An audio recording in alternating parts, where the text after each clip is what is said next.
ومن يضلل فلا هادي له وأشهد أن لا إله إلا الله وحده لا شريك له وأشهد أن محمدا عبده ورسوله الذي أرسله بالحق بشيرا ونذيرا وداعيا إلى الله بإذنه وسراجا وقمرا منيرا أما بعد فأعوذ بالله من الشيطان الرجيم بسم الله الرحمن الرحيم إلا تنصروه فقد نصره الله إذ أخرجه الذين كفروا ثاني اثنين إذ هما في الغار إذ قال لصاحبه لا تحزن إن الله معنا فأنزل الله سكينته عليه وأيده بجنود لم تروها وجعل كلمة الذين كفروا السفلى وكلمة الله هي العليا الله عزيز حكيم আলহামদুলিল্লাহ, সকল প্রশংসা সকল গুণগান সেফতোসানা সেই মহিয়ান গরিয়ান কৃপানিধান আল্লাহ জাল্লা জালালুহুর জন্য যে মহান রব্বে করিম আমাদেরকে সুস্থ রেখে নিরাপত্তার সাথে এই প্রতিকূল পরিবেশেও আবহাওয়ার মধ্যেও আমাদেরকে জুমার সালাত আদায় করার জন্য তৌফিক দিলেন বলে আলহামদুলিল্লাহ। সালাত ও সালাম বর্ষিত হোক আমাদের প্রিয় নবী বিশ্বনবী সৈয়দুল মুরসালিন খাতামুন নবিয়্যিন রহমাতুল্লিল আলামিন মুহাম্মদুর রাসূলুল্লাহ সাল্লাল্লাহু আলাইহি ওয়াসাল্লামের প্রতি। উপস্থিত সম্মানিত সমবেত মুসল্লিবৃন্দ, আবহাওয়ার কারণেই আমাদের খুতবা শুরু করতে বিলম্ব হলো, এজন্য আমরা দুঃখিত। আমি আপনাদের সামনে পবিত্র কোরআনুল কারীমের সূরা তাওবার 40 নম্বর আয়াতে কারিমা তেলাওয়াত করেছি। সেই আয়াতকে সামনে রেখে আজকের এই পবিত্র খুতবায় আপনাদের সামনে নবী সাল্লাল্লাহু আলাইহি ওয়াসাল্লামের জীবনের একটি গতি পাল্টানো নতুন দিনের সূচনা করার যে ঐতিহাসিক সফর ছিল, সেই ঐতিহাসিক সফরের বিবরণ আপনাদের সামনে আমি পেশ করতে চাই। সেই ঐতিহাসিক সফরটি হলো মক্কা থেকে মদিনায় হিজরতুন নবী সাল্লাল্লাহু আলাইহি ওয়াসাল্লাম মিন মক্কা ইলাল মদিনা। নবী সাল্লাল্লাহু আলাইহি ওয়াসাল্লামের জীবনে দুইটি মহা সফর ঘটেছিল। যেই দুই সফরে তার জীবনের দ্বীন ইসলামের ইতিহাস এবং গতিপথ বলা চলে পাল্টে গিয়েছিল।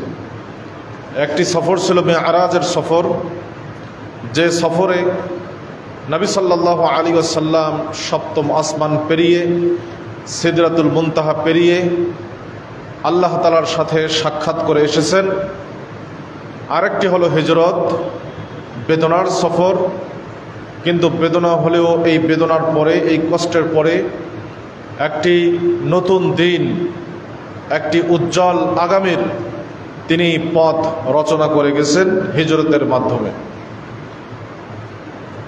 মেরাজের সফরেও রাসূলের সাথে একজন সফর সঙ্গী ছিলেন, হিজরতের সময়ও রাসূলের সাথে একজন সফর সঙ্গী ছিলেন। মেরাজের রজনীতে যিনি সফর সঙ্গী ছিলেন তিনি হলেন সাইয়্যিদুল মালাইকা, সকল ফেরেশতাদের লিডার, নেতা, সম্মানিত জিবরিল আমিন আলাইহিস সালাম। হিজরতের রজনীতেও, হিজরতের রাতেও যিনি রাসূলের সাথে সঙ্গ দিয়েছিলেন, রাসূলের সফর সঙ্গী ছিলেন, তিনিও সাইয়্যিদুন নাস, সমস্ত উম্মতের নেতা আবু বকর সিদ্দিক রাদিয়াল্লাহু তাআলা আনহু। কত বিশ্বস্ত হলে, কত নির্ভরযোগ্য হলে, কত আস্থাভাজন হলে এবং কত একান্তভাজন, একান্ত ব্যক্তি হলে পরে অন্যান্য সকল সাহাবায়ে কেরামকে বাদ দিয়ে তিনি আবু বকর সিদ্দিক রাদিয়াল্লাহু তাআলা আনহুকে সঙ্গে নেন। এটাই প্রমাণ করে আবু বকর সিদ্দিক রাদিয়াল্লাহু তাআলা আনহু এই উম্মতের সবচেয়ে নির্ভরযোগ্য ব্যক্তি, সবচেয়ে আস্থাভাজন ব্যক্তি এবং সবচেয়ে আমানতদার। এই দিনের জন্য সবচেয়ে বেশি আমানতদার, আস্থাভাজন ব্যক্তি আবু বকর সিদ্দিক রাদিয়াল্লাহু তাআলা আনহু। এটাই প্রমাণ করে। এজন্যই আয়েশা সিদ্দিকা রাদিয়াল্লাহু তাআলা আনহা যখন বলেছিলেন, আল্লাহ রাসূল, এই পৃথিবীর সবচেয়ে শ্রেষ্ঠ ব্যক্তিকে, কার আমলের মূল্য আল্লাহর নিকট সবচেয়ে বেশি, তিনি বলেছিলেন ওমরের আমলের দাম মূল্য আল্লাহর নিকট সবচেয়ে বেশি। তখন আয়েশার মন খারাপ হয়ে গেল, কারণ তার বাবার নাম রাসূল বললেন না। রাসূল সাল্লাম বুঝতে পারলেন, বুঝতে পেরে বললেন যে ওমরের সমস্ত জীবনের আমল যদি এক পাল্লায় রাখা হয় আর আবু বকরের এক রাতের আমল যদি এক পাল্লায় রাখা হয়, তাহলে আবু বকরের আমলের পাল্লাই আল্লাহর নিকটে সবচেয়ে ভারী এবং সবচেয়ে দামি হয়ে যাবে। তো সেই আবু বকর সিদ্দিক রাদিয়াল্লাহু তাআলা আনহু হিজরত, নিজের মাতৃভূমি পরিত্যাগ করে, নিজের ভিটেমাটি পরিত্যাগ করে দ্বীনের জন্য, ইসলামের জন্য পরবাসী হওয়া, অন্য দেশে চলে যাওয়া, এটা মোটেও চারটিখানি কথা নয়, অনেক বড় ত্যাগের বিষয়। নবী সাল্লাল্লাহু আলাইহি সাল্লাম মক্কার দাওয়াতি জীবনে তিনি যখন দেখছেন যে প্রচণ্ড বাধার সম্মুখীন হচ্ছেন, লোকেরা কোনোভাবেই ইসলামের জয়যাত্রাকে সামনে এগোতে দিচ্ছে না, তিনি বাধ্য হয়ে তায়েফ গেলেন। তায়েফে গিয়ে তায়েফের লোকদের নিকটে দাওয়াত দিলেন। তায়েফ থেকে অবাঞ্ছিত ঘোষণা হলেন, নির্মম নির্যাতনের শিকার হলেন, সে কাহিনী আমরা সকলেই জানি। তিনি ফিরে আসলেন, আবার মক্কাতেই ফিরে আসলেন। মক্কায় ফিরে এসে হজ্জের মৌসুমে এবং ব্যবসায়ের মৌসুমে, যখন মক্কা ছিল তৎকালীন সময় ব্যবসায়ের অন্যতম কেন্দ্র, বিভিন্ন এলাকার বিভিন্ন গোত্রের লোকেরা, ব্যবসায়ীরা মক্কায় যখন আসতেন, তখন আবু বকর সিদ্দিক এবং রাসূল দুইজন মিলেই বিভিন্ন গোত্রের লিডারদের নিকটে গিয়ে ইসলামের দাওয়াত দিতেন। আবু বকর সিদ্দিককে সাথে নিতেন, তার আরেকটা কারণ ছিল তিনি আরবের বংশনামা নিয়ে সবচেয়ে বেশি জানতেন। আরবের বংশ, কে কোন বংশের, কার বংশে কেমন ক্ষমতা আছে, কেমন পাওয়ার আছে, কেমন যোদ্ধা আছে, এই সম্যক জ্ঞান আবু বকর সিদ্দিকের ছিল।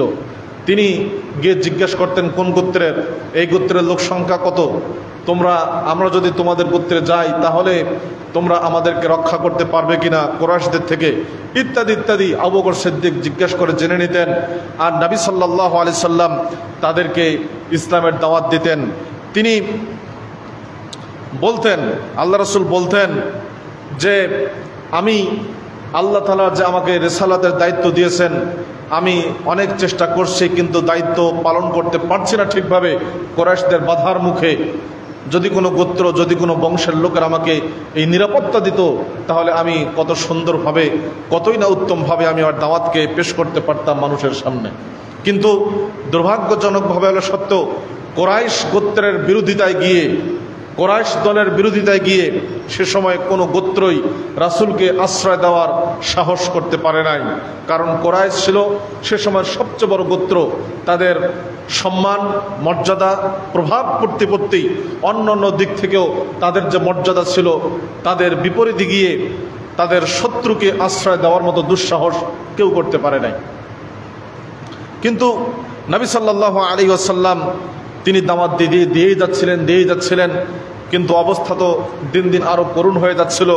ইমাম বুখারী তার তারিখের ভেতরে নিয়ে এসছেন, একজন সাহাবী বলেন যে রাআইতু রাসূলুল্লাহ সাল্লাল্লাহু আলাইহি ওয়াসাল্লাম ফিল জাহিলিয়া ওয়া ইয়াকুল, জাহিলি যুগে আমি মুহাম্মদুর রাসূলুল্লাহ সাল্লাল্লাহু আলাইহি সাল্লামকে দেখেছি, তিনি লোকদেরকে বাজারে গিয়ে, উকাস বাজারে গিয়ে, যেখানে মেলা বসত এবং ব্যবসায়ীরা একত্রিত হতো, হজ্জের মৌসুমে মিনা প্রান্তরে, আরাফার প্রান্তরে যেখানে হাজী সাহেবরা যেত মুজদালিফায়, তিনি সেখানে গিয়ে লোকদেরকে বলতেন, ইয়া আইয়ুহান নাস কুলু লা ইলাহা ইল্লাল্লাহ তুফলিহু, হে জনগণ, হে মানবমণ্ডলী, তোমরা বলো লা ইলাহা ইল্লাল্লাহ, তবেই তোমরা সফল হতে পারবে দুনিয়া এবং আখিরাতে, তবেই তোমরা সফলকাম হতে পারবে।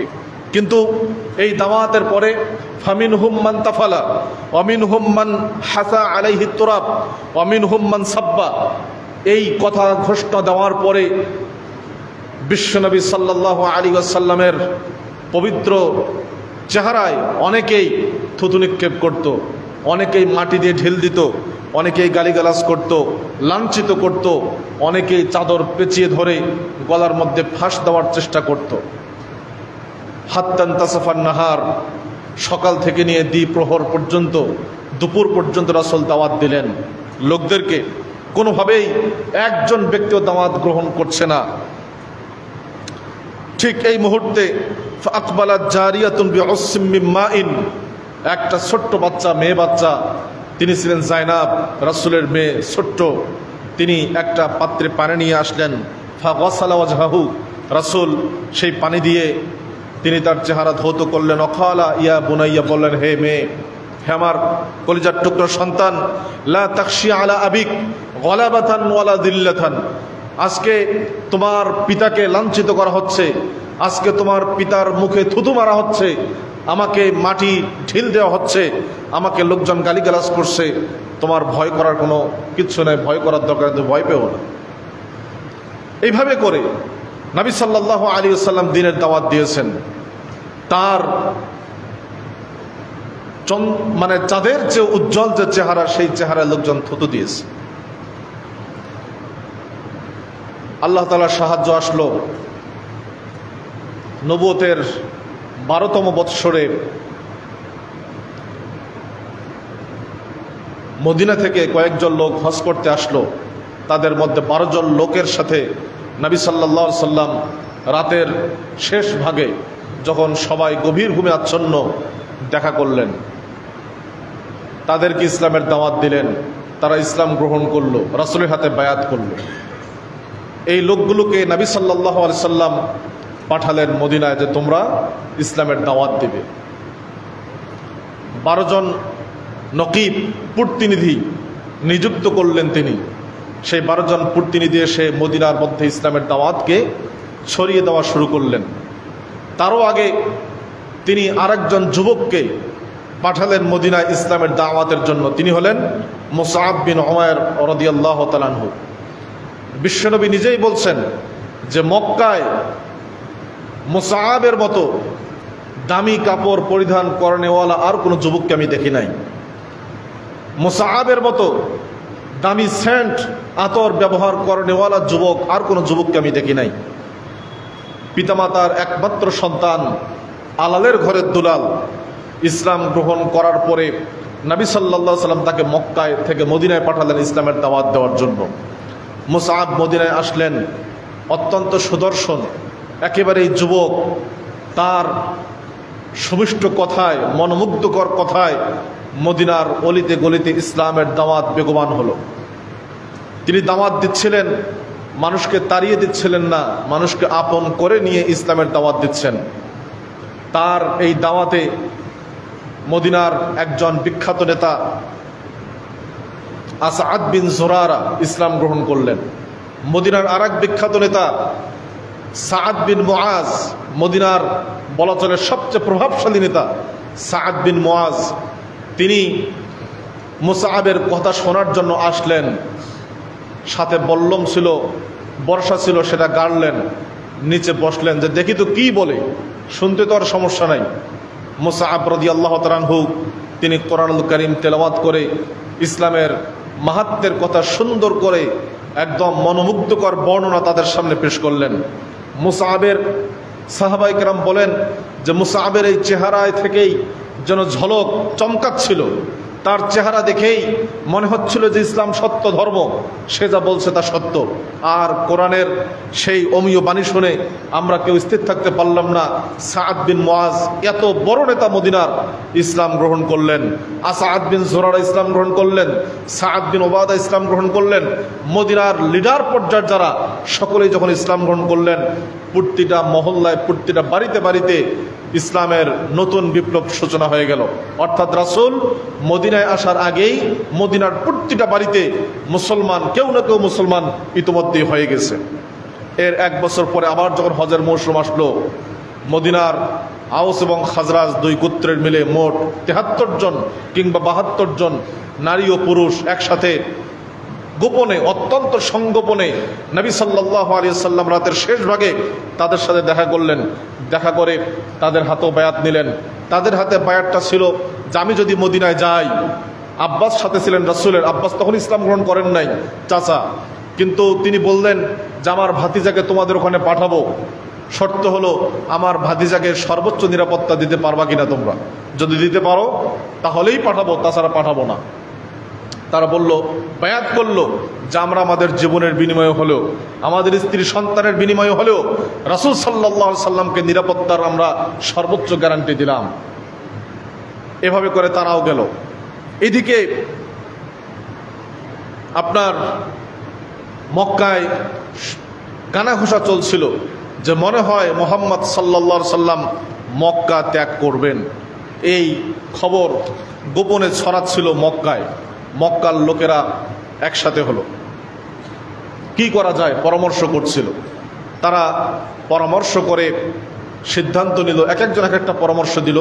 কেউ বলল যে আমরা তাকে বন্দি করে রাখি, কেউ বলল যে তাকে এই দেশ থেকে বের করে দেই মক্কা থেকে, কেউ বলল যে না, আবু জেহেল বলল যে আমরা তাকে হত্যা করি। এবং হত্যার প্রক্রিয়াটা কি বলছে, প্রত্যেক বংশের থেকে একজন ব্যক্তিকে, সবচেয়ে সাহসী ব্যক্তিকে আমরা নির্বাচিত করব।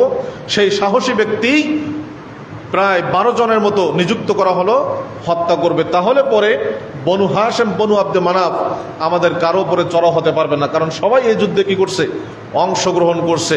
কার বিরুদ্ধে তারা আমাদেরকে কেসাস নেবে, কার বিরুদ্ধে তারা অ্যাকশন নেবে, যেই কথা সেই কাজ। হত্যার সিদ্ধান্ত চূড়ান্ত হয়ে গেল।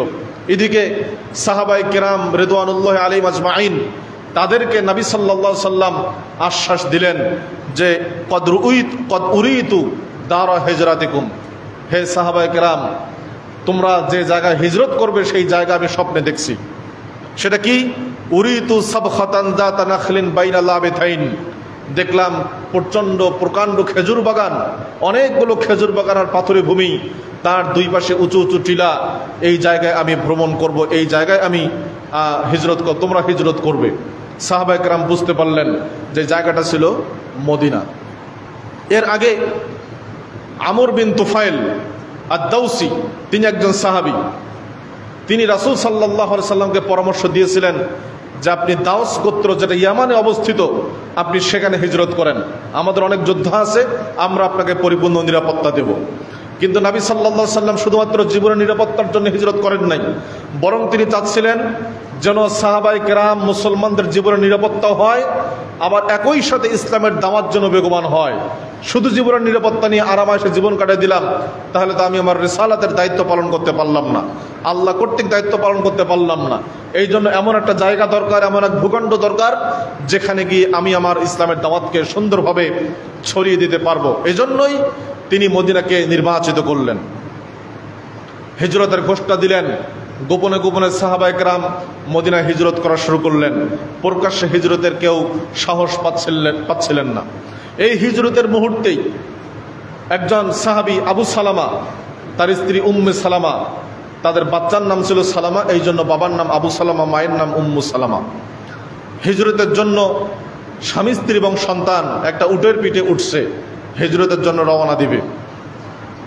আবু সালামার গোত্রের লোকেরা, বংশের লোকেরা আসছে, এসে বলছে যে আবু সালামা, তুমি হিজরত করতেছো, যাও, সমস্যা নাই কোনো, কিন্তু তোমার বাচ্চাকে রেখে যেতে হবে।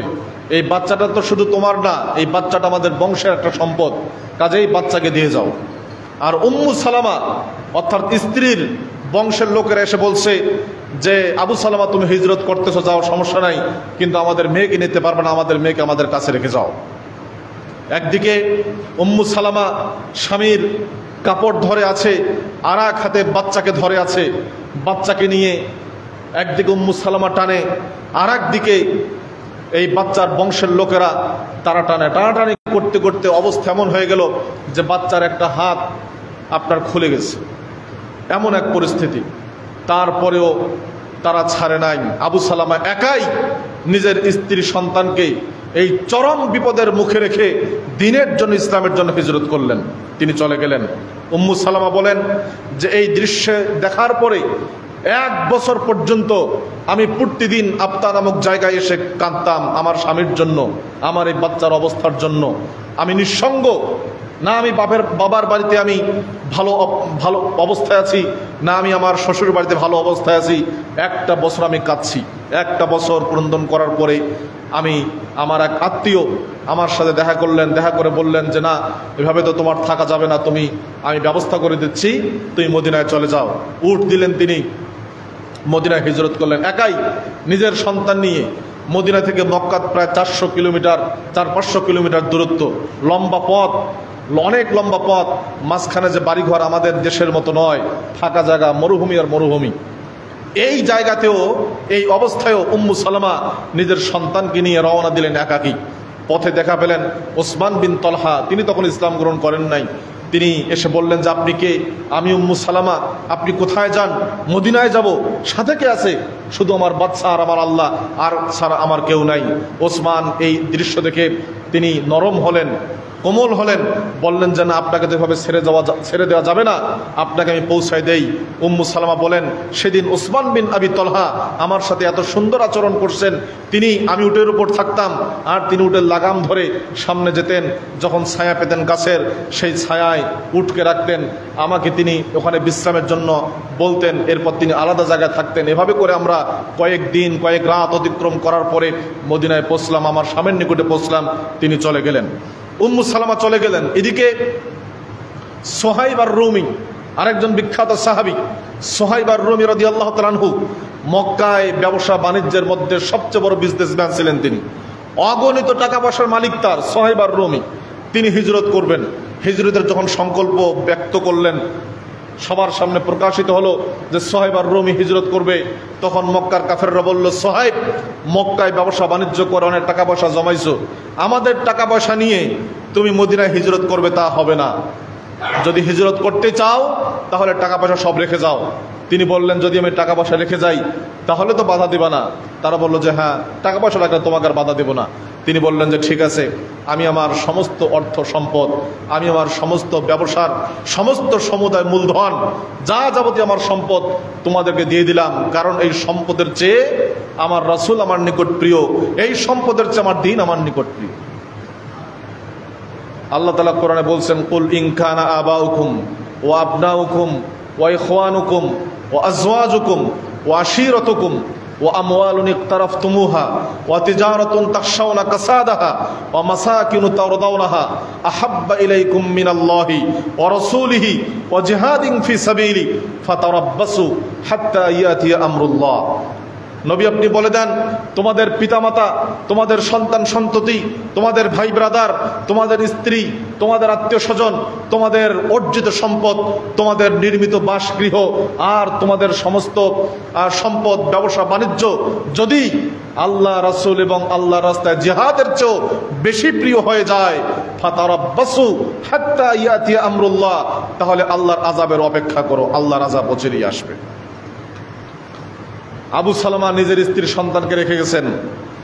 সোহাইব আর রুমি নিজের সমস্ত সম্পদ ব্যবসাকে রেখে বিদায় হয়ে গেছেন। তারা স্ত্রী সন্তান ব্যবসা বাণিজ্যের বিনিময়ে এগুলোকে বাদ দিয়ে দিন গ্রহণ করছেন। কিন্তু আজকে আমাদের অবস্থা কি? আজকে আমাদের চিত্র, আমাদের অবস্থা সম্পূর্ণ ভিন্ন। আমরা দিন বিক্রি করে আমরা দুনিয়া কামাচ্ছি। ব্যবসায়ীরা দিনের জন্য, ব্যবসার জন্য দিন বিক্রি করে দিচ্ছে, স্ত্রীর জন্য, সন্তানের জন্য দিন বিক্রি করে দিচ্ছে। স্ত্রীর চাহিদা অনেক বেশি, কাজেই মুসলমান অফিসার ঘুষ খাচ্ছে স্ত্রীর চাহিদার কারণে। সন্তানকে ভালো জায়গায় পড়াবে এই জন্য ঘুষ খাচ্ছে, দুর্নীতি করতেছে, অপরাধ করতেছে। এগুলো সব অজানা বিষয় নয়। কেন? দুনিয়ার সামান্য ভোগবিলাসের জন্য। আর সাহাবায়ে কেরাম দিনের জন্য দুনিয়াকে ত্যাগ করছেন, আমরা দুনিয়ার জন্য দিনকে ত্যাগ করছি। এটাই হলো তাদের এবং আমাদের মধ্যে পার্থক্য। সম্মানিত উপস্থিতি, হযরত ওমর, হিশাম এবং আইয়াশ বিন আবি রবিয়া তিনজন পরামর্শ করলেন যে আমরা আগামীকাল অমুক জায়গায় সকালবেলা একসাথে হব।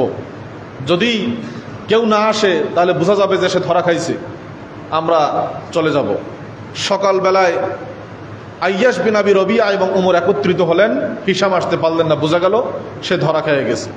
তো কথা অনুযায়ী তারা দুইজনে রওনা দিলেন মদিনায়। মদিনায় পৌঁছলেন। আইয়াশ বিন আবি রবিয়া উনি ছিলেন আবু জাহালের বৈপিত্রীয় ভাই। আবু জাহাল যখন শুনল যে তার সৎ ভাই হিজরত করে মুসলমান হয়ে মদিনায় চলে গেছে, তার মাথা গরম। কারণ সে তো লিডার, সে তো নেতা, সে ইসলামের বিরুদ্ধে এই কর্মসূচি হাতে নিয়েছে, মুহাম্মদকে হত্যার কর্মসূচি হাতে নিয়েছে।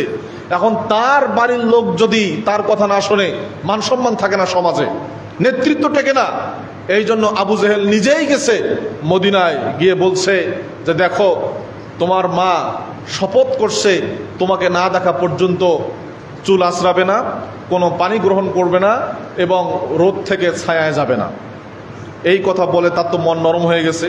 ওমরের সাথে পরামর্শ করছে। ওমর বলছেন, আইয়াস খবরদার, আবু জেহেলের এই মিষ্টি কথায় ভুলে যেও না, তোমার সাথে ধোঁকা দিচ্ছে, প্রতারণা করতে তোমাকে তারা হত্যা করবে, এই বুদ্ধি। কিন্তু ছেলের মন মায়ের জন্য নরম হলো যে হতেও তো পারে। তিনি তাদের কথায় ভুলে আসলেন। কিছুদূর আসার পরেই তারপর শুরু হলো অকথ্য নির্যাতন। আবু জেহেল তাকে বন্দি করে মক্কার এক কারাগারে রাখলেন। পরবর্তীতে অলিদ নামক এক সাহাবী তাদেরকে অবশ্য উদ্ধার করছিলেন। যাই হোক, এরকম অসংখ্য নির্যাতন, আমি মাত্র কয়েকটা ঘটনা বললাম, এরকম আরো অনেক কাহিনী আছে। সাহাবাই কেরামের উপরে অকথ্য নির্যাতন করার মাধ্যমে তাদেরকে বাধ্য করা হয়েছে মক্কা পরিত্যাগ করার জন্য। হিজরত রাসূল স্বেচ্ছায় করেন নাই, হিজরত বাধ্য হয়ে করছেন। হিজরত কোনো আনন্দের বিষয় নয়, হিজরত ত্যাগের বিষয়। হিজরত মানে হলো নিজের ভিটেমাটি, নিজের পৈতৃক সম্পদ পরিত্যাগ করে নতুন কোনো দেশে, নতুন কোনো জায়গায় যাওয়া, যেখানে দিন পালনের সুযোগ থাকে, যেখানে দিন নিয়ে বাঁচা যায়। এদিকে আবু জেহেল আর দারুন নদওয়ায় তাদের পার্লামেন্টে সিদ্ধান্ত নিয়ে ফেলছে যে মুহাম্মদকে হত্যা করা হবে। আল্লাহ তাআলা কোরআনুল কারীমের সে কথা উল্লেখ করছেন, ওয়াইদ ইয়ামকুরু বিকাল্লাযিনা কাফারু লিয়ুসবিতুক আও ইউখরিজুক আও ইয়াকতুলুক ওয়া ইয়ামকুরুনা ওয়া ইয়ামকুরুল্লাহ আল্লাহু খায়রুল মাকিরিন। নবী, আপনি স্মরণ করেন সেই সময়ের কথা যখন এই মক্কার কাফেররা আপনার বিরুদ্ধে ষড়যন্ত্র করতেছিল। একদল বলছে যে তাকে হত্যা করা হোক, আরেক দল বলতেছে তাকে বন্দী করা হোক, আরেক দল বলতে তাকে দেশ থেকে বের করে দেওয়া হোক। আল্লাহ বলেন ওয়ায়াম কুরুন, তারা ষড়যন্ত্র করে, ওয়ায়াম কুরুল্লাহ, আল্লাহ তাদের ষড়যন্ত্রের জবাব রেডি করতেছেন।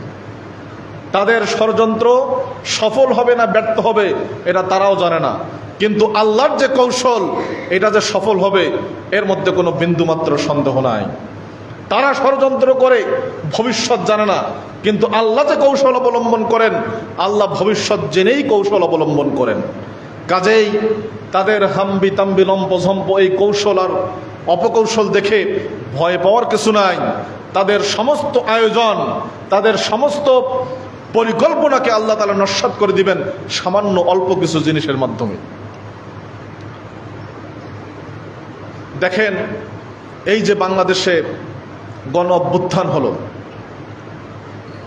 দীর্ঘদিন একটা জুলুম নিপীড়ন নির্যাতনে থাকতে থাকতে আলেম ওলামা বলেন, সাধারণ লোকজন বলেন, সবার বিশ্বাস হয়ে গেছিল যে এই অবস্থার পরিবর্তন হবে না, এই অবস্থার পরিবর্তন হবে না, সম্ভব না, এটা আমাদের প্রায় বিশ্বাস হয়ে গেছিল।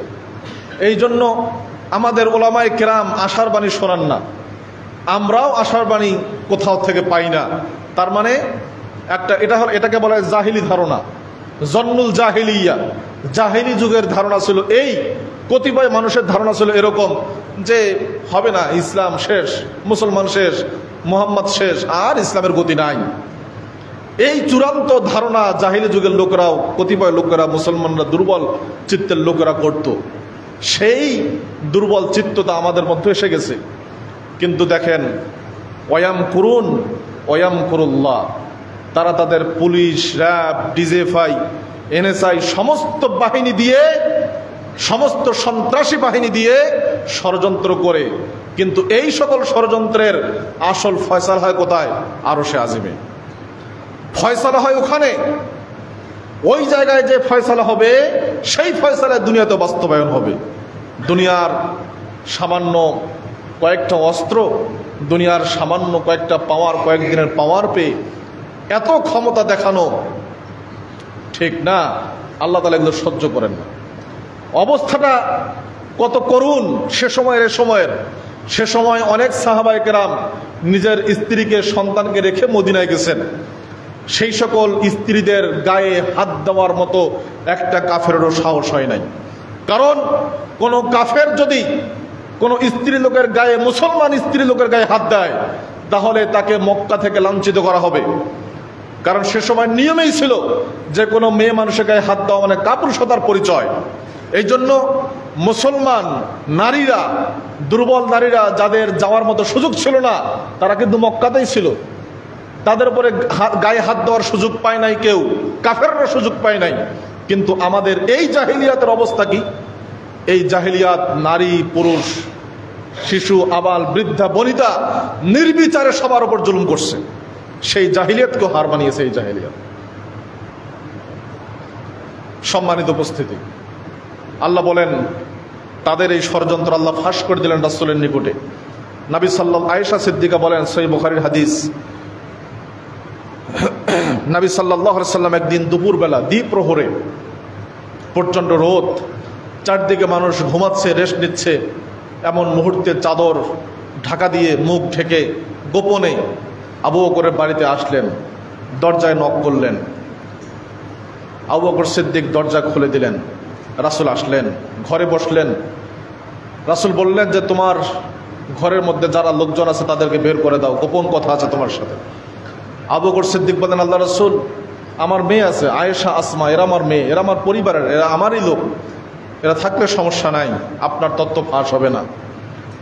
নবী সাল্লাল্লাহু আলাইহি সাল্লাম বললেন, হিজরতের জন্য আমি আল্লাহর থেকে অনুমতি পেয়েছি।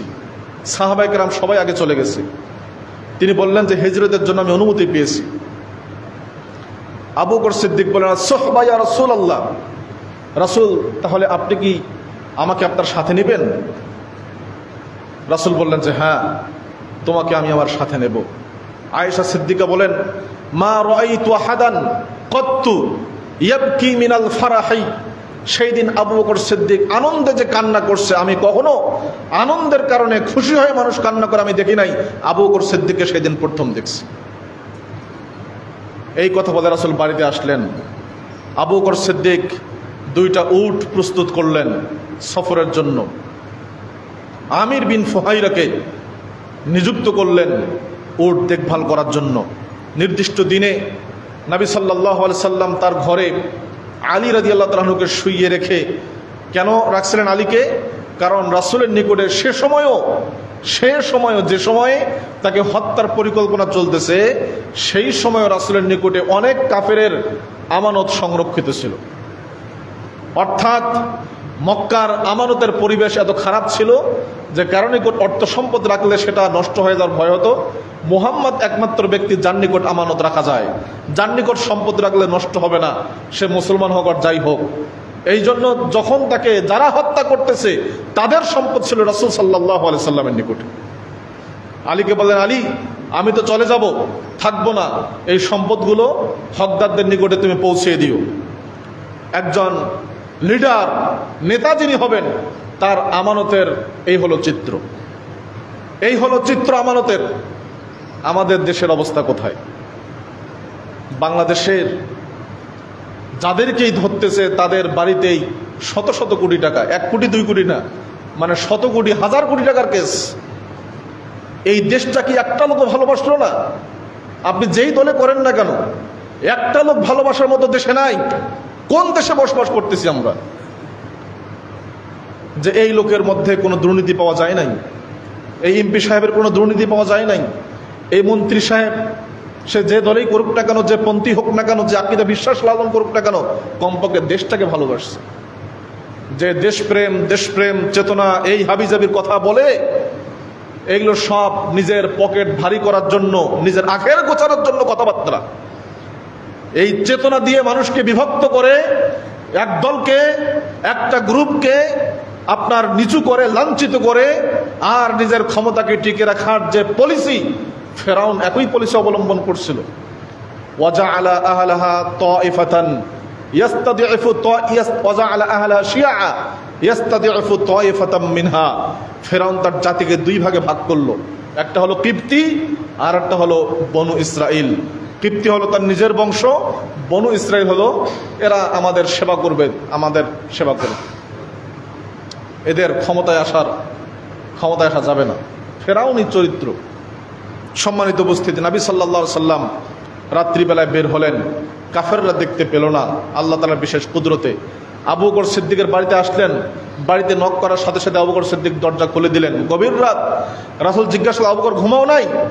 তিনি বলেন, আল্লাহ রাসূল, আপনি যেদিন থেকে বলছেন হিজরত করবেন আমাকে সাথে নিয়ে, সেই দিন থেকে রাত্রিবেলা আমি কখনো বিছানায় গা হেলিয়ে দেই নাই, আমি শুই নাই।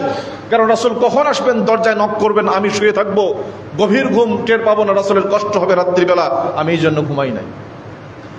আবু বকরকে সাথে নিয়ে বিশ্বনবী সাল্লাল্লাহু আলাইহি সাল্লাম আবু বকরের বাড়ির পেছন দিয়ে বের হলেন যেন কেউ দেখতে না পায়।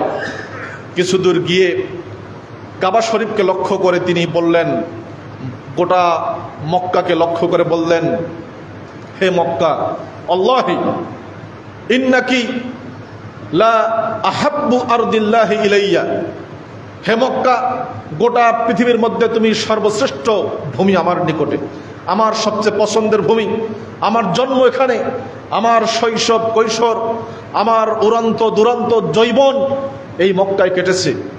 এই মক্কা ছেড়ে আজকে আমাকে চলে যেতে হচ্ছে। ওয়ালাউলা আন্না কওমাকি আখরাজুনি মা খরাজতু, এই মক্কার লোকেরা আমাকে যদি বের করে না যায় বের হতাম না, এখানেই থাকতাম। বিশ্বের সবচেয়ে দুইজন শ্রেষ্ঠ ব্যক্তি, সবচেয়ে দুইজন ভালো ব্যক্তি, মুহাম্মদুর রাসূলুল্লাহ, আবু বকর সিদ্দিক। ওমা ফাকাদাল মাদুনা মিসলা মুহাম্মাদি ওয়ালা মিসলাহু হাত্তাল কিয়ামাতি ইফকাদু, বিশ্বে কখনো মুহাম্মাদের মতো ব্যক্তি আসেনি, আসবে না, আবু বকরের মতো ব্যক্তি কখনো আসবে না। এমন সবচেয়ে মেধাবী, ভদ্র, আমানতদার, চরিত্রবান, যারা জীবনে কাউকে গালিগালাজ করে নাই, অন্যায়ভাবে কাউকে একটা থাপ্পড় দেয় নাই, এমন দুইজন সৎ চরিত্রবান শ্রেষ্ঠ লোক নিঃস্ব অবস্থায় এক কাপড় পরে নিজের জন্মভূমি ছেড়ে রাত্রিবেলায় আত্মগোপন করে গোপনীয়তার সাথে তারা বের হলেন মক্কা থেকে। চলে গেলেন হেরা গারে সাউর, মক্কা থেকে প্রায় 5 কিলোমিটার দূরে। গারে সাউরে গিয়ে, গারে সাউর অনেক উঁচু পাহাড় এবং আঁকাবাঁকা পথ, সেখানে গুহায় উঠলেন, গুহায় থাকলেন। এদিকে আবু জেহেলরা টের পেয়ে গেল, সকাল সকাল রওনা দিল মুহাম্মাদের পেছনে, গারে সাউর পর্যন্ত চলে গেল। একটু নিচে তাকালেই দেখা যায় যে গুহার মধ্যে দেখা যাবে, তারা চলে আসছে কাছাকাছি। আবু বকর সিদ্দিক বলেন, আল্লাহ রাসূল, তারা যদি একটু নিচে তাকায় তাহলে তো আমরা ধরা পড়ে যাই। নবী সাল্লাল্লাহু আলাইহি সাল্লাম বলেন, আবু বকর সিদ্দিক, মা যন্নুকা বিসনাইনি আল্লাহু সালিসুহুমা, ওই দুইজন ব্যক্তির সম্বন্ধে তোমার ধারণা কি? যেই দুইজন ব্যক্তির সাথে আল্লাহ আছেন, এই দুইজন ব্যক্তিকে ধরা পড়বে? কখনোই নয়।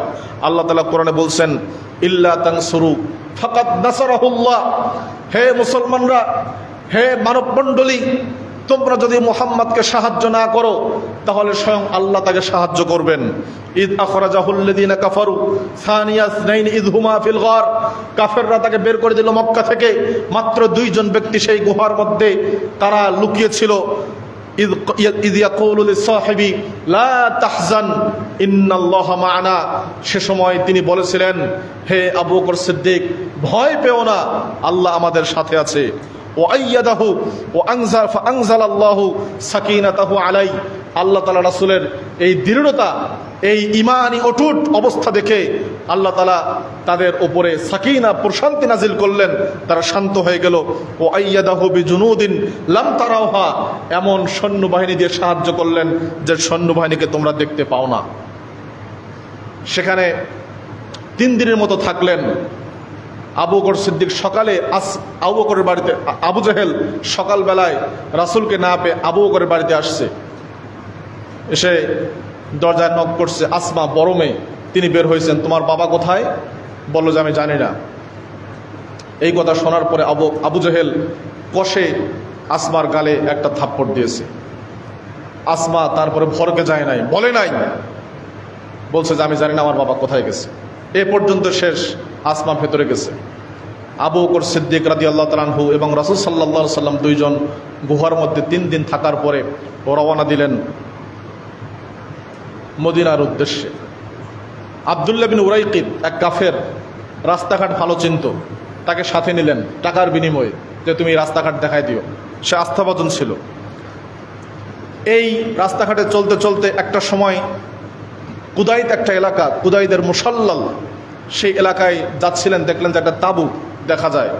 তাঁবুতে গেলেন, গিয়ে দেখলেন যে একজন বৃদ্ধা মহিলা, অনেক স্বাস্থ্যবান এবং বৃদ্ধা মহিলা বসে আছে তাঁবুর সামনে। সালাম দিলেন নবী সাল্লাল্লাহু আলাইহি সাল্লাম। আবু বকর সিদ্দিক সেখানে গেলেন। এই মহিলার নাম ছিল উম্মে মা'বাদ। উম্মে মা'বাদ, তার স্বামী আবু মা'বাদ ছাগল চড়াতেন। ছাগল নিয়ে বাইরে গেছেন ঘাস খাওয়ানোর জন্য। বাড়িতে মহিলা একাই, বৃদ্ধ মানুষ। নবী সাল্লাল্লাহু আলাইহি সাল্লাম বলেন যে আমরা পথিক, আগন্তুক, আপনার কাছে কেনার মতো কোনো কিছু আছে কিনা, আমরা টাকা দিয়ে কিনে নেব।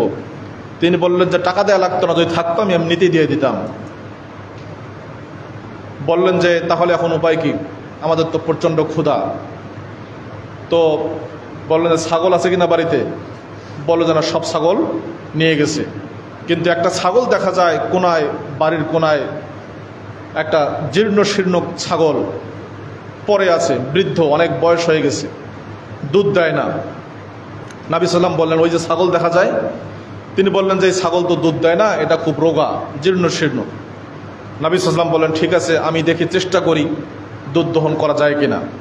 আল্লাহ রাসূল ছাগলের নিকটে গেলেন, বিসমিল্লাহ বলে ওলানে হাত দিলেন। রাসূলের হাতের স্পর্শ পাওয়ার পরেই ওলান ফুলে উঠল, ছাগল হৃষ্টপুষ্ট হয়ে গেল, শক্তি ফিরে পেল। নবী সাল্লাল্লাহু আলাইহি সাল্লাম বললেন পাত্র নিয়ে আসো। উম্মে মা'বাদ পাত্র নিয়ে আসলেন, বড় পাত্র নিয়ে আসলেন। সেখানে দুধ দহন করলেন, নিজে খেলেন, আবু বকরকে খাওয়ালেন, তাদের দাস আমির বিন ফুহাইরা তাকে খাওয়ালেন, এবং আরও কিছু দুধ রেখে গেলেন উম্মে মা'বাদের জন্য। এভাবে করে তারা চলে গেলেন। আবু মা'বাদ কিছুক্ষণ পর ফিরে আসলেন। ফিরে এসে বললেন উম্মে মা'বাদ, আজকে বাড়িতে কিছু হয়েছে। এই বাড়ির, এই ঘরের যে চেহারা, রৌনক, একটা দীপ্তি, মনে হচ্ছে ভালো কিছু হয়েছে। দেখেই তো বুঝতেছি কেমন জানি একটা ভালো কিছু সংবাদ আছে কিনা। উম্মে মা'বাদ বললেন যে হ্যাঁ, দুইজন লোক এসেছিলেন। দুইজন লোক এসে এরপর তিনি বিস্তারিত কাহিনী বললেন। তখন আবু মা'বাদ বললেন যে আচ্ছা, সিফিহি, সেই লোকের গুণ কি, কেমন লোক ছিলেন তিনি, একটু বলো দেখি, একটু কেমন লোক ছিলেন। উম্মে মা'বাদ আরবের বিশুদ্ধ ভাষী মহিলা ছিলেন। পার্বত্য অঞ্চলের সবচেয়ে বিশুদ্ধ ভাষী মহিলা উম্মে মা'বাদ রাসূলকে ভালো করে অবলোকন করে স্বামীর নিকটে যে বর্ণনা দিয়েছেন, ইমাম ইবনু কাসির রাহমাহুল্লাহ তার সিরাতের ভেতরে এই কাহিনী নিয়ে আসছেন। উম্মে মা'বাদ রাসূলের শরীরের, রাসূলের অবয়বের, দেহ ষষ্ঠবের পূর্ণাঙ্গ বর্ণনা তিনি দিয়েছেন। তিনি বলেন যে রাআইতু রাজুলান যাহিরাল আযা আবলাজাল ওয়াজহি হুসনুল খুলুক, আমি দেখলাম একজন ব্যক্তি, যে ব্যক্তি একেবারেই উজ্জ্বল, তার পুরো শরীর কান্তি অত্যন্ত উজ্জ্বল, মুখশ্রী অত্যন্ত উজ্জ্বল, নরম স্বভাবের অধিকারী, উত্তম স্বভাবের অধিকারী। লাম তুইবহু নুহলাতুন ওয়ালাম তাজরিবিহি সালাতুন, পেটের মধ্যে কোনো ভুঁড়ি নাই, স্ফীত নয়, মোটা পেট নয়। ওয়ালাম তাজরিবিহি সালাতুন, ঘাড় খাটো নয়, ঘাড় হলো লম্বা। অসীমুন, অত্যন্ত স্মার্ট। ফি আইনাইহি দাজুন, এই চোখগুলো কাজল কালো চোখ। অফি আশফারিহি অতাফুন, আর চোখের পালকগুলো লম্বা লম্বা। অফি সৌতি সাহলুন, স্বর আওয়াজ ছিল গাম্ভীর্যে ভরা। অফি অনুকিহি সাতহুন, অফি লিহিয়াতিহি কাতাফাতুন, দাড়ি ছিল ঘন। আজাজ্জু আকরান, তার এই আপনার চোখের যে ভুরু, মনে হচ্ছে প্রকৃতি এখানে কাজল এঁকে দিয়েছে, এত কালো ছিল। ইনসামাতা ফাআলাইহিল অকারু, তখন যিনি কথা বলেন, যখন তিনি চুপ থাকেন তখন গাম্ভীর্য ফুটে ওঠে। ওয়াইন তাকাল্লামা সামা, আর যখন তিনি কথা বলেন তখন তার কথা থেকে মধু ঝরে পড়ে।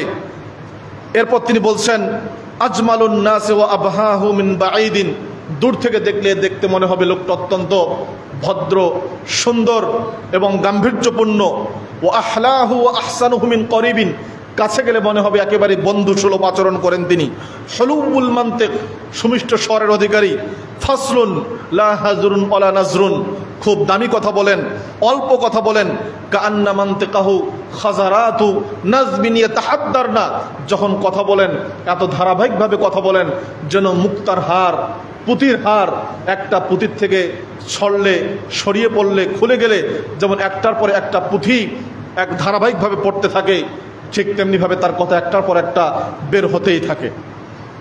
রিবউন লা ইয়াসুম মিন তুলিন ওয়ালা তাকতাহিমুল আইনু মিন কসরিন, মধ্যম আকৃতির, অনেক বেশি লম্বাও নয় আবার খাটোও নয়। আহসানুহুম কদরান, সবচেয়ে উত্তম মর্যাদাপূর্ণ ব্যক্তি। লাহু রুফাকা, তার কিছু সাথী আছে। ইয়াহুফুনা বি, তাকে ঘিরে আছে। ইন ক্বালা ইসতামাউ লিকাউলি, তিনি যখন কথা বলেন মনোযোগ দিয়ে শোনে। ওয়া ইন আমারা তাবাদারু ইলা আমরি, যখন কোনো আদেশ করেন সে আদেশ পালনের জন্য সাহাবায়ে কেরাম ব্যস্ত হয়ে যায়। মাহফুদুন মাহসুদুন লা আবিসুন ওয়ালা মুফান্নাদুন, খুব দামি ব্যক্তি, নেতা পর্যায়ের ব্যক্তি, কিন্তু সুন্দর ব্যক্তি, খুব কোমল স্বভাবের ব্যক্তি। এই বর্ণনা শোনার পরে আবু মাআবাদ বুঝলেন এই হলো সেই ব্যক্তি যেই ব্যক্তিকে ধরার জন্য, যার মাথা নিয়ে আসার জন্য মক্কার আবু জেহেলরা 100 উট ঘোষণা করছে। তার মাথা নিয়ে আসতে পারলে 100 উট দেওয়া হবে। আবু মাআবাদ চুপ হয়ে গেলেন। আল্লাহ রসুল চললেন, সামনে যান। আবু বকর সিদ্দিক একবার রসুলের সামনে যান, একবার পেছনে আসেন, একবার সামনে যান, একবার পেছনে আসেন। রসুল বললেন, আবু বকর ব্যাপার কি? তুমি সামনে যাও পেছনে আসো, সামনে যাও পেছনে আসো, কারণ কি? তখন আবু বকর সিদ্দিক বললেন, আল্লাহ রসুল, আমার যখন ভয় হয় সামনে থেকে কেউ তীর নিক্ষেপ করবে আমি সামনে যাই, আমার যখন ভয় হয় পেছন থেকে কোনো শত্রু তীর নিক্ষেপ করতে পারে আমি পেছনে যাই, এই জন্য আমি সামনে যাচ্ছি, পেছনে যাচ্ছি। সুরাকা বিন মালিক একজন সাহাবী, পরবর্তীতে ইসলাম গ্রহণ করেছেন। সুরাকা বিন মালিক, তিনি আবু জেহেলদের এই ঘোষণা শোনার পরে রাসূলের পশ্চাৎ ধাবন করছেন তার সবচেয়ে তেজি ঘোড়া নিয়ে। পশ্চাৎ ধাবন করতে করতে তিনি এক পর্যায়ে দেখে ফেলছেন, হ্যাঁ 2জন লোক 3জন লোক যাচ্ছে। তিনি বুঝতে পারলেন এই হলো সেই ব্যক্তি যাকে ধরতে পারলে 100টা উট সেই সময় পাওয়া যাবে। সুরাকা বিন মালিক এই দৃশ্য দেখে দ্রুত গতিতে তার তীর ধনুক উট নিয়ে ঘোড়া নিয়ে ছুটলেন। কিছু দূর যাওয়ার পর যখন কাছাকাছি আসছে হঠাৎ করে উট হোঁচট খেয়ে পড়ে গেছে। সুরাকা বিন মালিক উটকে দাঁড় করালেন, দাঁড় করায় আবার সামনে গেলেন। সহিহ বুখারীর হাদিস। কিছু দূর যাওয়ার পরে আবার ঘোড়া হোঁচট খেয়ে পড়ে গেছে, আবার উঠালেন। তৃতীয়বার যখন একবারে কাছাকাছি গেছে তখন উটের সামনের 2 পা মাটিতে দেবে গেছে এবং সেখান থেকে ধোঁয়া বের হওয়া শুরু হয়ে গেছে। তখন বুঝতে পারলেন সুরাকা বিন মালিক যে না, এই লোককে ধরা সম্ভব না, অবশ্যই এখানে অলৌকিক ক্ষমতা আছে, আমি ধরতে পারবো না। তিনি সেখান থেকে আওয়াজ দিলেন, হে মুহাম্মদ সাল্লাল্লাহু আলাইহি ওয়াসাল্লাম, আপনি থামেন, আমাকে একটু আমার কথা শুনেন, আমি আপনাদের কোনো ক্ষতি করব না। রাসূল থামলেন, কথা শুনলেন, তাকে কাছে ডাকলেন, কথা বললেন, ইসলামের দাওয়াত দিলেন। বললেন, সুরাকা তুমি কি চাও? 100টা উট চাও নাকি আল্লাহর জান্নাত চাও? সুরাকা বললেন, আল্লাহর জান্নাত চাই, 100টা উটের চেয়ে আমার জান্নাত দরকার বেশি। সুরাকা ইসলাম গ্রহণ করলেন। সুরাকাকে এই মুহূর্তে রাসূল সাল্লাল্লাহু আলাইহি ওয়াসাল্লাম বলেন, সুরাকা কাইফা তাজিদুক, তোমার কেমন লাগবে যেদিন তুমি পারস্য সম্রাটের কঙ্কন, মুকুট, কোমর বন্ধনী পোশাক পরিধান করে গর্ব ভরে চলাফেরা করবে, তোমার কেমন লাগবে? এর মানে কি? এর মানে হলো অচিরেই মুসলমানরা পারস্য সাম্রাজ্য বিজয় লাভ করবে, আর সেই পারস্য সম্রাটের কঙ্কন, বালা, মাথার মুকুট, এরপরে কোমর বন্ধনী, মেখলা, এই সবগুলোই মুসলমানরা পাবে এবং সুরাকা বিন মালিক পরিধান করবে। কোন মুহূর্তে রাসূল এই কথা বললেন? যেই মুহূর্তে রাসূলের জীবনের কোনো নিরাপত্তা নাই, থাকার কোনো জায়গা নাই, নিজের মাতৃভূমি ছেড়ে পলায়ন করতেছেন, সেই মুহূর্তে সুরাকাকে আশার বাণী শোনাচ্ছেন যে পারস্য সাম্রাজ্য আমরা বিজয় করব এবং সেই সম্রাটের পোশাক তুমি পরিধান করো। এটার নাম ঈমান, এটার নাম আশা, এটার নাম তাওয়াক্কুল, এটার নাম বিশ্বাস। আমরা ভরকে যাই, ভরকে যাই। আল্লাহ কোরআনে বলছেন, ফালা তাখাফুহুম ওয়াখাফুনি, মানুষকে ভয় করার দরকার নেই, আমাকে ভয় কর। সে আশার বাণীগুলো আমরা শোনাতে ব্যর্থ। আল্লাহ রাসূল এই মুহূর্তে তাকে পারস্য সাম্রাজ্য বিজয়ের আশা দেখাচ্ছেন যখন তার নিজের অবস্থা কি নাই, ঠিক নেই। সুরাকা বিন মালিক ফিরে আসলেন। নবী সাল্লাল্লাহু আলাইহি ওয়াসাল্লাম আবু বকরকে সাথে নিয়ে চললেন মদিনার উপকণ্ঠে। কোবা একটা গোত্র, গ্রামের নাম, সেই গোত্রে তিনি আসলেন 12ই রবিউল আউয়াল সোমবার। তিনি যখন আসলেন তখন পুরো গ্রামের মধ্যে হইচই পড়ে গেল। আনসারি সাহাবীরা এবং বিশেষ করে আমর বিন আউফ গোত্রের লোকেরা তাকবীর ধ্বনি দিতে দিতে রাসূলকে নিয়ে আসলেন। মাওলানা আকরাম খাঁ মুস্তাফা চরিত, তার বিখ্যাত বই আমি আজকে পড়ছিলাম সকালে, তিনি সেখানে লিখছেন এই ঘটনা বর্ণনা করতে গিয়ে সহিহ বুখারীর রেফারেন্সে, যে কে রাসূল কে রাসূলের সাথী এটা অনেকেই বুঝতে পারতেছিল না। দুইজনের পোশাক আশাক একই, দুইজনের একই পোশাক, আলাদা কোনো পোশাক নাই তাদের। তো অনেকেই মনে করতেছে আবু বকর মনে হয় রাসূল, কারণ আবু বকরের বয়স একটু বেশি বোঝা যাচ্ছে। রাসূলের যদিও 2 বছর রাসূল বড়, কিন্তু রাসূলের চেহারার মধ্যে সে বয়সের ছাপ পড়ে নাই। আবু বকরের মধ্যে বয়সের ছাপ পড়ছে। অনেকে মনে করছে ইনিই মনে হয় রাসূল। তো কিছুক্ষণ পরে যখন রোদ উঠছে, একটু রাসূলের চেহারা থেকে রোদটা সরে গেছে, আবু বকর সিদ্দিক তার কাপড় দিয়ে রাসূলের মাথার উপরে ধরছে যেন রাসূলের মুখের মধ্যে রোদ না লাগে। এই দৃশ্য দেখে সকলে বুঝছে ও ইনি হলেন রাসূল, ইনি হলেন আবু বকর। তিনি বলছেন যে এই যে একজন রাসূল, মুহাম্মদুর রাসূলুল্লাহ সাল্লাল্লাহু আলাইহি সাল্লাম, বিশ্বের সর্বশ্রেষ্ঠ মানুষ, সবচেয়ে ক্ষমতাশালী প্রভাবশালী মানুষ, তার শরীরের মধ্যে তার বিলাস বসন, তার বিলাসিতা বলতে কিছু ছিল না। কিন্তু আজকে মুসলমানদের বিলাসিতা, মুসলমানদের পোশাক আশাক, মুসলমানদের খাওয়া দাওয়া, সর্বত্রই বিলাসিতার প্রভাব লক্ষণীয়। সবখানেই বিলাসিতা, বাড়িঘর থেকে শুরু করে।